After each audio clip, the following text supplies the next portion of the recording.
9 থেকে 90 সব বয়সী দর্শকই বুঁদ হয়েছিলেন পুষ্পা সিনেমা। ও আন্ধাভা ও আন্ধাভা শিরোনাম আইটেম গানটিতে সামান্না ঝড় তোলা নাচ এখনও দোলা দেয় সিনেমা প্রেমীদের হৃদয়ে।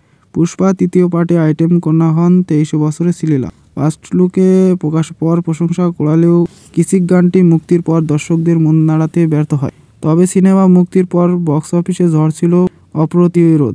এখনও প্রেক্ষাগৃহে প্রদর্শিত হচ্ছে সিনেমাটি। পরিচালক সুকুমার পুষ্পা তৃতীয় কিস্তি নির্মাণের কার্যক্রম শুরু করেছেন। আইটেম কন্যাকে হবেন তা নিয়ে ফের শুরু হয়েছে চর্চা। এরই মাঝে পুষ্পা 2 সিনেমার সঙ্গীত পরিচালক দেবিশ্রী প্রসাদ ডিএসপি জানালেন, চূড়ান্ত সিদ্ধান্ত পরিচালকের ওপর নির্ভর করেছে। তবে কয়েকজন নায়িকার ইঙ্গিতও দিয়েছে এই শিল্পী। ইন্ডিয়া টুডে দেওয়া সাক্ষাৎকারে দেবিশ্রী প্রসাদ বলেন, গান এবং তার চাহিদার ওপর সবকিছু নির্ভর করেছে, কিন্তু আমি ব্যতিক্রম নৃত্যশিল্পীদের সঙ্গে কাজ করতে ভালোবাসি। সাই পল্লবী এমনই একজন শিল্পী, আমি তার নাচের অনেক বড় ভক্ত। বলিউডের কথা যদি বলি তবে আমার মনে হয় জাহ্নবী কাপুর অসাধারণ নৃত্যশিল্পী। আমি তার অল্প কিছু গান দেখেছি, সে শ্রীদেবী ম্যামের স্টাইল পেয়েছে। শেষ পর্যন্ত গানটির জন্য নিখুঁত কাউকে খুঁজে নেওয়া হবে।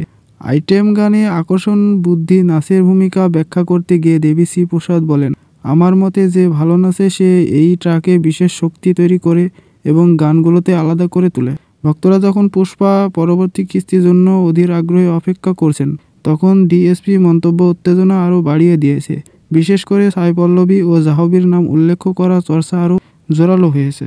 এদিকে পুষ্পা 2 সিনেমা বক্স অফিসে একের পর এক রেকর্ড ভেঙেছে। সিনেমাটির সঙ্গে সংশ্লিষ্টদের দাবি, ইতিমধ্যে সিনেমাটি আয় ছাড়িয়েছে 1830 কোটি রুপি। এবার তা খতিয়ে দেখতেই সিনেমাটির পরিচালক সুকুমার, প্রযোজক নবীন ইয়েরনিন রবি ইয়েন আঞ্চলিক বাড়িতে তল্লাশি চালিয়েছে ভারতের আয়কর দফতর। জানা গেছে, বিশাল আয় করলেও ঠিকমতো আয়কর দেওয়া হয়নি, সে কারণেই তল্লাশি অভিযান। ভারতীয় গণমাধ্যমে দাবি, সুকুমারের বাড়িতে ও অফিসে শুরু হয়েছে তল্লাশি। তার আর্থিক লেনদেন সংশ্লিষ্ট সমস্ত কাগজ খুঁটিয়ে দেখছেন আয়কর বিভাগের অধিকারীরা। গেম চেঞ্জার সিনেমার প্রযোজক দিল রাজুর বাড়ি এবং মাঙ্গো মিডিয়ার মালিক রামের বাড়ি ও অফিসে তল্লাশি চালানো হয়েছে। পুষ্পা 2 সিনেমার বাজেট ছিল প্রায় 500 কোটি রুপি। অন্যদিকে গেম চেঞ্জার সিনেমার 450 কোটি টাকার, এর মধ্যে মাইথির মুভি প্রযোজিত পুষ্পা 2 গ্লোবালি 1,500 কোটি টাকার বেশি আয় করেছে। সেই খবর প্রযোজনা সংশ্লিষ্ট তরফ থেকেই সোশ্যাল মিডিয়ায় শেয়ার করা হয়।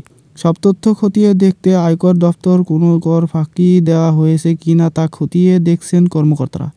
দিল রাজু যে শুধু সিনেমাতেই বিনিয়োগ করে তা নয়, তিনি রিয়েল এস্টেট ব্যবসার সঙ্গেও যুক্ত। সে কারণে এত সহজে বিষয়টি থেকে নজর সরাতে চাইছেন না দপ্তরকারীরা। গত 5ই ডিসেম্বর মুক্তি পেয়েছিল পুষ্পা 2 রুল। তারপর থেকেই গোটা দেশের বক্স অফিসে থাবিয়ে বেরিয়ে আল্লু অর্জুনের বহু প্রতীক্ষিত এই সিনেমা।